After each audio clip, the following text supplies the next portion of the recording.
Hello everyone, and welcome to Paige's World. So, this is a review and what was the other word I was gonna say? I forgot the word. This is like a game review and a story explained. There we go. And a story explained for the game while we wait here. Obviously, if you've been watching on my channel, I just completed this game. So this is just I did a silent playthrough of it. I didn't talk through the whole thing. No, honestly, that wasn't the original intention. It wasn't originally my plan to do a silent playthrough, but I had a lot of difficulties when I started trying to play this game. So we're going to do the review more so of what I thought of the game first, and then we'll go into a story explained. So I am going to hop into the ending sequence here just so we have something going on in the background. Now I did turn down the system volume, so hopefully you can hear me just fine over everything. But, so basically, reviewing the game, when it first came to this game, I downloaded this game, and when I loaded it up for the first time, a thing popped up saying something about the graphics, but it disappeared too quick for me to actually fully read it. So, I had to, when I got into the game, I didn't think much of it. I was like, okay, whatever, maybe it's got, like, some bad graphics. Maybe it's, you know, low graphics mode, kind of like Andy's Apple Farm was. But when I got into the, what's it called? To the game, the lighting. So like a scene like this, you can see the sky in the background, where you're currently looking at the two girls, Alex and Lisa. That light would be nothing but a big old glowy red spot, and it would take up almost the full screen. Like, it was genuinely impossible to play with the way the lighting was. So I had to back into the game and figure something out because it was just unplayable like that. I couldn't play. I couldn't see. I couldn't see where I was walking. I was walking into things. I attempted to play it like that. I didn't get very far. It was just my luck that your father decided to hire me. Went and had to, I can't even remember how I stumbled across it, but I downloaded a program that was Special. supposed to help with the Found a way graphics. to make our next So, special too. downloaded that. That took a while to download, and finally got that up and running. I was finally able to play the game. Graphics finally looked good. You can see how the graphics look now. That's how the graphics looks once I finally downloaded the program. Only problem was it took a hot minute to figure out the controls. So the controls for this game are not too difficult. They're WASD, but I like to use the arrow keys, so I switched to that in the options. But when I did that, they stopped working. It stopped, what's it called? Moving around, so I couldn't do that. Another problem I had was the inventory at the very bottom when you're trying to do the cooking and stuff. The game doesn't explicitly tell you how to swap between items in your inventory, and maybe it's just me specifically, maybe I'm just stunned, but I didn't realize, like, it's connected to your 1, 2, 3, and 4 keys. I didn't realize that those were connected to the, Where did you put it? to the whatchamacallit? To the inventory. So that took a while to figure out. No answer. Another problem I had was the recording. As you have noticed, like, almost every recording of this game is under 40 minutes. Because for some reason it just randomly stops recording in this game. And it doesn't even tell me that it stopped recording. I have to, you know, notice, and sometimes if you're into the game, I don't notice right away. So, I was having a hard time recording it. I had a hard time getting it started. But honestly, only for the fact that I was very interested in this game, that the trailer and the photos and everything that I saw, the little blurb I read, seemed so interesting, I would have given up on this game. But the game just seemed so interesting, I really, really wanted to play this game. So, I finally did get it working, and I will be completely honest with you, I believe this game was very much worth it once I finally started getting it running. I played a total of 7 hours on this game. Now, I think it's about 2.5 hour game, you know, to just run through, read through all the dialogue and everything. I think it's like I said, a 2.5 hour game, which is not bad. But it's also got replayability, because first time I played as Nora, and in this playthrough, which I'm re-showing the ending for, we play as Cliff. So you've got 2 different routes to take. Everyone can have 2 separate endings, a good ending, a bad ending. So it's got replayability, so you get a good 4 or 5 hours out of this game easy. You can get longer out of the game, I'm certain, if you want. It's over. But yeah, you can easily get 5 hours out of this game, which I thought was nice. I've done everything I can to help these people. So, overall review, it was a little hard to get going, but genuinely, I think it was a worthwhile game. I wonder what happens if I go back into the restaurant there now. But, with that out of the way, I give this game I'm gonna say an 8.5 out of 10. I highly recommend this game. It's a little hard to get going. Maybe that's just because my computer's old. But overall, I think it was a good game. Now, as for the story, so don't get me wrong, this is just my personal interpretation. It could be different for everybody. Everyone can think differently of this. So, I personally believe Cliff is, so we're going to start from, not in chronological order for the game, I'm going to start in the order that I believe the events happen. So, Nora's father owns this diner, Nora's working there, Cliff is coming in almost every day asking for pancakes and ordering her number. They're flirting, they're getting along, he finally gets hired, they end up dating. Really cute love story blossoming between Nora and Cliff here.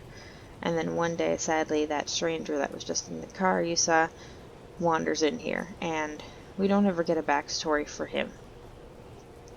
You know, it's never said what he's dealing with, but he comes in and he's clearly having a rough time. He's drinking the entire time, he's being extremely rude, and I believe that Cliff stands up for Nora and ends up getting shot, ruining their lovely, their blossoming love. Nora ends up staying at the cafe for, it doesn't explain how long after Cliff's death all of this happens. Could have been the next day, could have been years. But I believe that Nora stayed at the cafe, you know, not wanting to move on because, well, this is the last special place they had together. This is their spot. But the thing about staying there is, you never actually go on. You're just living with ghosts the whole time, which is what Nora's doing basically through this entire game. Cliff's almost always there, but he's not actually there. Constantly her friends are calling out to her, "Are you okay? You okay? What's wrong?" Because she's constantly looking at and talking to someone that's not even there anymore. And then you have all these little side stories. So, first you have the young guy, what was his name? Was his name William? I think it was. The guy who believes in aliens. So honestly, the game kind of had me on edge. I was thinking like, man, is there actually going to be aliens in this game? Because it seems like a post-apocalyptic kind of game. It's like, that would explain the end of the world. The aliens are coming.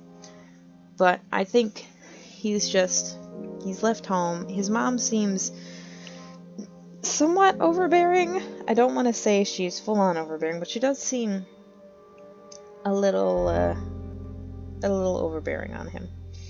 And I believe he's got some mental health issues going on, whatever those may be, and they are leading him to hallucinate and believe in the aliens.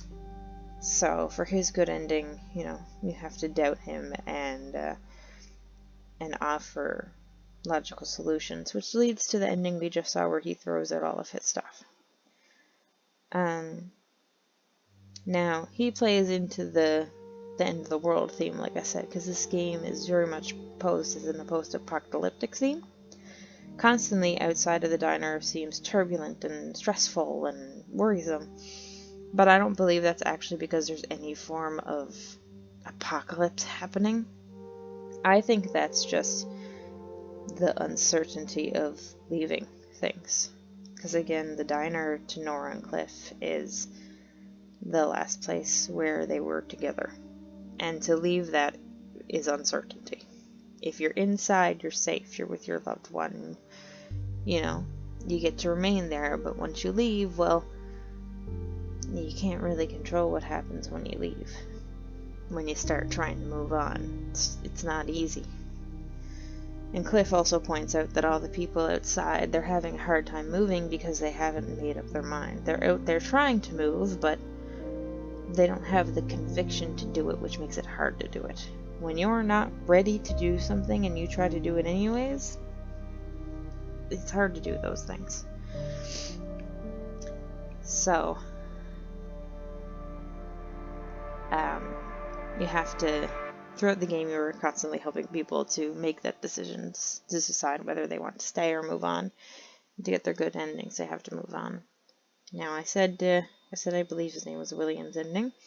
There's also a couple that shows up who's just had a baby. The man has cheated on his wife, and of course, he's going back and forth between that fantasy of, oh, what if I leave for the other woman, or, oh, I should stay with my wife.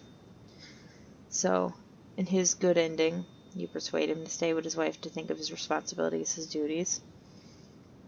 And then there's Hank, the old man. It's very clear that Hank grew up in not a very loving home, not a happy home. And he was taught work was kind of all that mattered, and he says, look at me now, I'm old and lonely. Because he did what he was told, he worked, but when all you do is work, it doesn't leave you much room for anything else. So you can encourage Cliff to finally move on, finally go, and finally leave the farm behind. You'll also have Alex and Lisa, the two girls. Now their storyline was very suspenseful. I didn't realize that they hit someone almost like right up until we were told. I just thought Lisa was just so upset about her boyfriend and stuff, but like no. But once I found out they hit, so I almost immediately knew that it was the stranger. So I don't think the stranger got caught, is what I'm thinking. I don't think the stranger got caught after he shot Cliff. He left, and whether it was the next day or a month later or a year, he was out, still drinking, wandering around, and was hit by Alex. And Nora's reaction is one hell of an overreaction. Wow. But, you know what? Part of me feels like it's justice for Cliff. Was it right? No. But again, you can either get the girls to stay, or you can get them to bury the body and run off together. Now, the one thing I don't love about, oh wait, I didn't talk about Nora. And of course, if you can get everyone to leave the diner, you know, make a good decision and leave successfully, then you can do the same thing with Nora or Cliff. Because if there's no one else there, then what are they staying for? As Cliff says to the stranger, why would I stay in a place and when the thing that I'm waiting for is never coming back again? It's nice to be there to reminisce, but eventually there's no point. The reminiscing just keeps you stagnant, just kind of keeps you stuck. Like I said, you're just living with ghosts after a while. The one thing I will point out, which is kind of sad, and I don't know if it's sad or whatever, but I kind of wish, we actually had a little sequence for the stranger. Now, I do not like the stranger. I'm fine with the stranger's ending of ending up in a ditch. I'm fine with that. But it's very clear to me that there's something going on in that man's life. Even if it was nothing, and then he's just a jerk person. I would have loved to play some kind of sequence leading up to finding out that he shot Cliff. I would love to play through that, because you play through like a Hank sequence, you play through like a Nora and Alexi sequence, and then you play through a stranger sequence, and it would just make it seem like, because at first, I thought the stranger died. I thought we shot the stranger. But then that clearly wasn't it. And then I thought the stranger killed everyone in the bar. I thought everyone was a ghost. But that clearly wasn't it.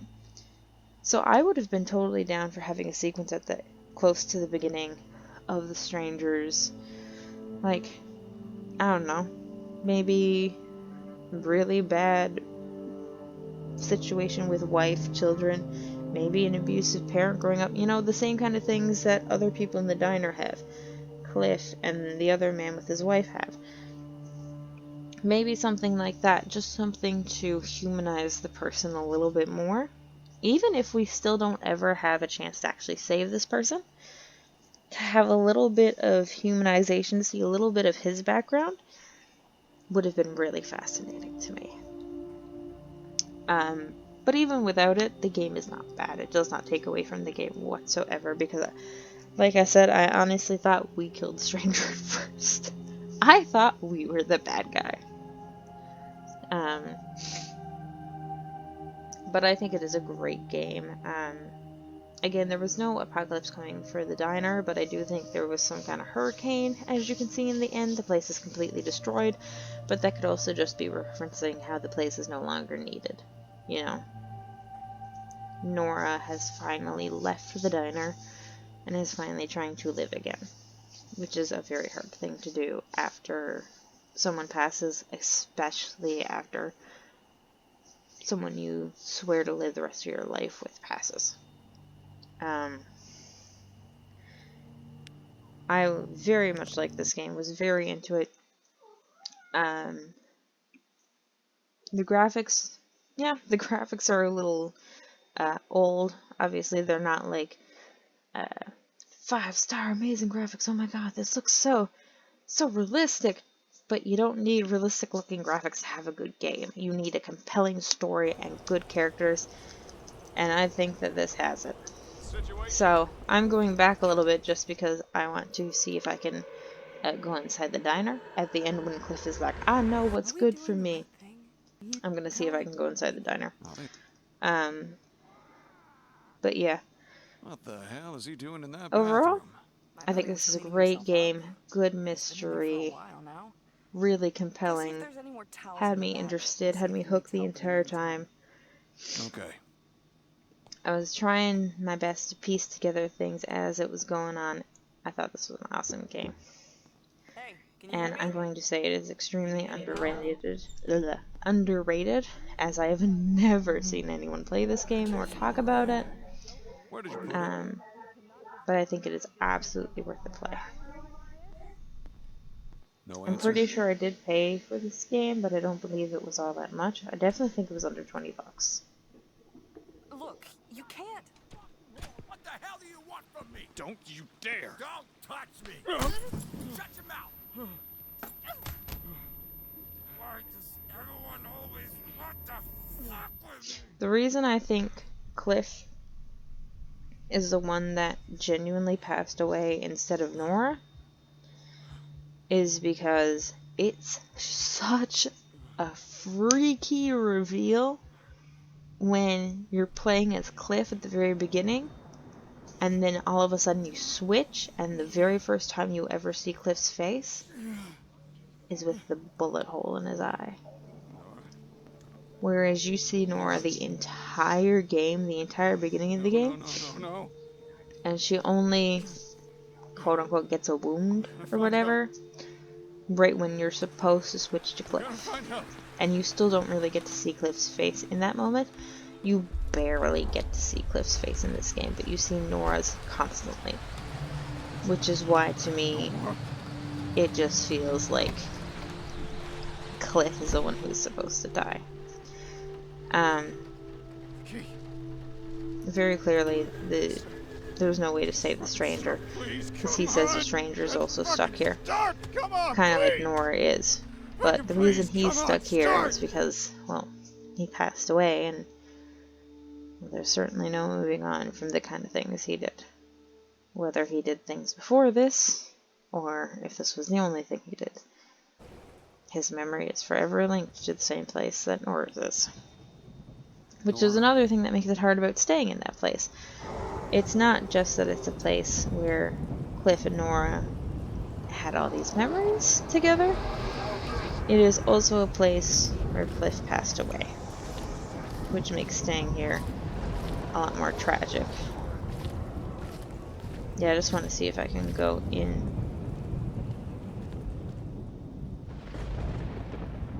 I say I can I?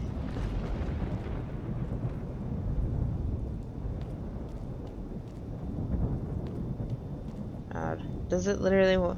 I think I literally have to leave.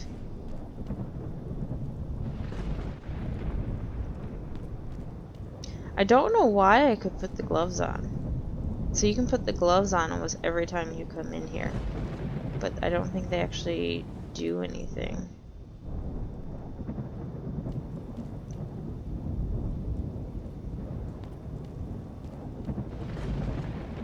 Can't pick up the picture of them again. Okay, I think I'm literally forced to leave. Okay. Yeah, that's all I wanted, was to see if I could go back inside or not.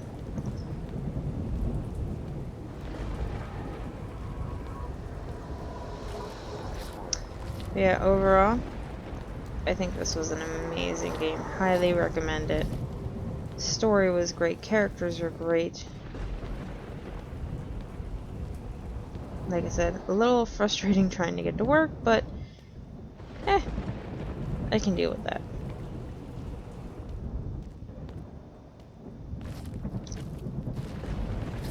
Alright. Well, let's look off into the lovely atmosphere as I say goodbye, and I hope to see you in the next video.